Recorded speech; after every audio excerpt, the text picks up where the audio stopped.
ஒரு மணியில் ஒரு நாள் ஒரு முழுமையான செய்தி தொகுப்பிற்கு நேயர்களை மீண்டும் வரவேற்கிறோம். பிற செய்திகளை பார்ப்பதற்கு முன்னால் தலைப்புச் செய்திகளை மீண்டும் ஒருமுறை பார்ப்போம். பொறியியல் படிப்புக்கான தரவரிசை பட்டியல் வெளியீடு. திருச்சி மாணவி முதலிடம். வரும் 8ஆம் தேதி பொது கலந்தாய்வு தொடக்கம். ஹரியானாவில் கொலை குற்றவாளியை உயிரோடு எரித்துக் கொன்ற கிராம மக்கள். பட்ட பகலில் காவல்துறையினர் கண் எதிரே தீர்த்து கட்டியதால் பதற்றம். அரசு துறையின் முக்கியஸ்தர்கள் வேவு பார்க்கப்படுகிறார்களா? உளவுத்துறை அதிகாரியின் வாக்குமூலத்துடன் பிரத்யேக செய்தி. தமிழகத்தில் அதிமுக ஆட்சிக்கு வந்த பிறகு கடந்த 30 நாளில் 137 கொலைகள். அடுத்தடுத்து நடைபெறும் கொள்ளை சம்பவங்கள். அதிர்ச்சியில் பொதுமக்கள். நேயர்களே, வீடு, வாகனம் ஆகியவை பெரும்பாலான மனிதர்களின் கனவுகள். இந்த கனவுகள் நனவாகாமல் கனவாகவே நீடித்த கனமான சுமையாக வந்திருக்கிறது ரிசர்வ் வங்கியின் சமீபத்திய ஒரு அறிவிப்பு ஒன்று. வங்கிகளுக்கு ரிசர்வ் வங்கி வழங்கும் கடன்களுக்கான வட்டி விகிதம் 0.25% உயர்த்தப்பட்டுள்ளது. கடந்த மார்ச் மாதத்தில் இருந்து இதுவரை 10வது முறையாக ரிசர்வ் வங்கி அறிவித்துள்ள வட்டி உயர்வு வீடுகள், வாகனங்கள் வாங்குவதற்கான வட்டி சுமையை மேலும் அதிகரிக்க வழிவகுத்துள்ளது. குறிப்பாக கனவு இல்லம் கைகூடுமா என்ற கவலையில் ஏழை மற்றும் நடுத்தர வருவாய் பிரிவினர் பரிதவிக்கின்றனர். இது பற்றிய ஓர் செய்தி தொகுப்பு. வீட்டை கட்டிப்பார், கல்யாணம் செய்துவார் என்ற பழமொழி நம்மை எப்போதுமே பயமுறுத்துகிறது.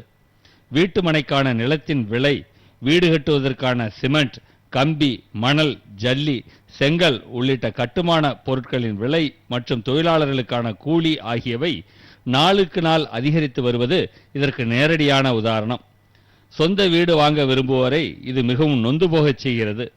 இருப்பினும் அவர்களுக்கு கை கொடுத்து சொந்த வீட்டு கனவை நனவாக்குவது வங்கிகள் வழங்கும் கடனுதவிகள்தான்.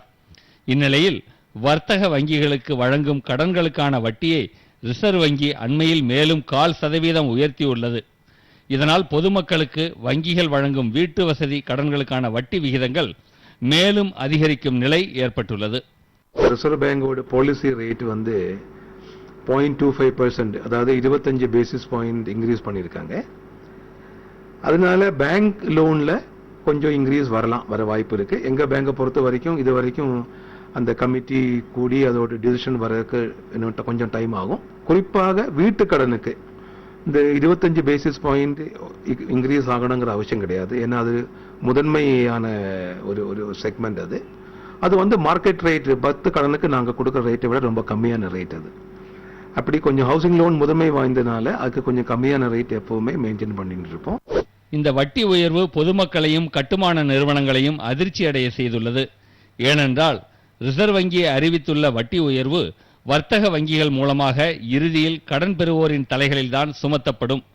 ரிசர்வ் வங்கியின் அறிவிப்பால் வீட்டின் சதுர அடிக்கான விலையை மேலும் உயர்த்த வேண்டிய கட்டாயத்திற்கு தள்ளப்பட்டுள்ளதாக கட்டுமான நிறுவனத்தினர் தெரிவிக்கின்றனர். நடுத்தர மக்கள் எல்லாம் யாரும் கையில காசு வச்சுட்டு வாங்குறது இல்ல. எல்லாம் பேங்க் லோன் நம்பி தான் இருக்கிறாங்க. எல்லாரும் பேங்க் லோன்ல கடன் வாங்கி தான் வீடு வாங்குறாங்க. அவங்க கனவு வீடு பேங்க்ல லோன் போட்டு வாங்குறாங்க.